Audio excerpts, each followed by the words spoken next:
trade is unique in that it is the only certification scheme that offers the protection of a minimum price to producers. This enables them to plan for the future in the knowledge that they have a stable income for what they sell on fair trade terms. Until we decide to make a difference with our dollar, we will continue the unfair abuse of people in the slavery of trade and working under what is often unsafe conditions. Children who have been seen and filmed hunched over stitching balls for the games that we play in our communities whilst they are deprived of an education. Farmers and workers own 50% of fair trade. Fair trade is a worldwide system that puts producers at the heart of everything they do. In fact, half of fair trade is owned by producers, which means that they have an equal voice in the decision-making process.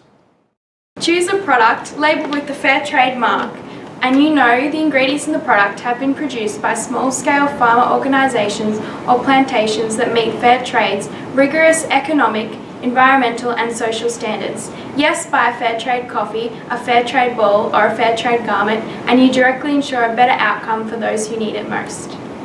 For farmers, premiums could mean investing in better business tools or helping them transition to organic production. It could mean better healthcare for their families or building much needed infrastructure for their community, such as bridges, good roads, or repairing a coffee truck to make life easier for producers. All of these, we at Deakin have had a positive impact on. On top of the fair trade minimum price, producers earn a fair trade premium that is saved in a communal fund until farmers and workers democratically decide on how to best spend it, which they usually vote on once a year. Now that is fair. Supporting grassroots organisation is great value, as they often address principles of fair trade, and they will be drivers for continued change. We were able to welcome to the conference Thank You, Wild Medics, Serenity, Riho Travel, Edico and Jinta, as well as Danny Stevens, and they all have a varied awareness of fair trade. And now we can carry the flame for empowering and enjoying the fair trade journey. We needed to ask for fair trade to be placed into curriculum to develop a competition which can highlight your university journey and to develop networks which can change the cafes on your campus. To have the student numbers in asking for fair trade cotton in the garments produced and in having active student groups ask if the tea and coffee on campus can be fair trade and to commit support for this. Deakin is proud to work closely with all the hospitality areas where we encourage the use of fair trade products and fair trade information. We have on-point sale locations where Oxjam products are sold, and we use these areas to also advocate the Oxfair message.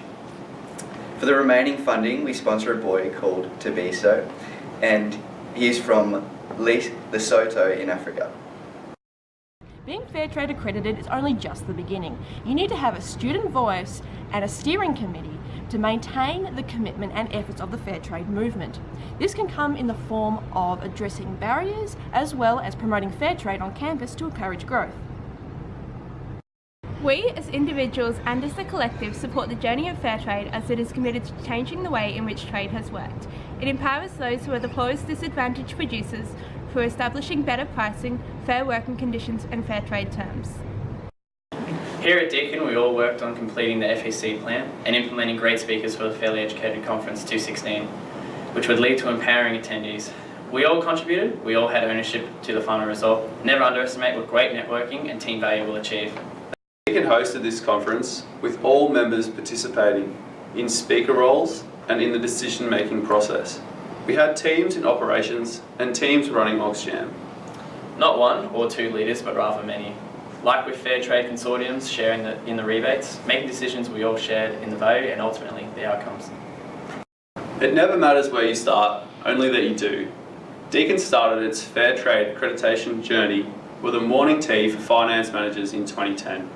And by 2011, they had addressed contracts and were on the road to accreditation.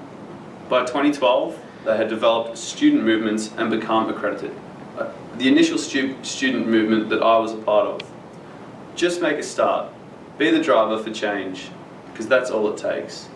And first and foremost, never doubt the ability of a small, committed group of people to change the world, because it's the only thing it ever has.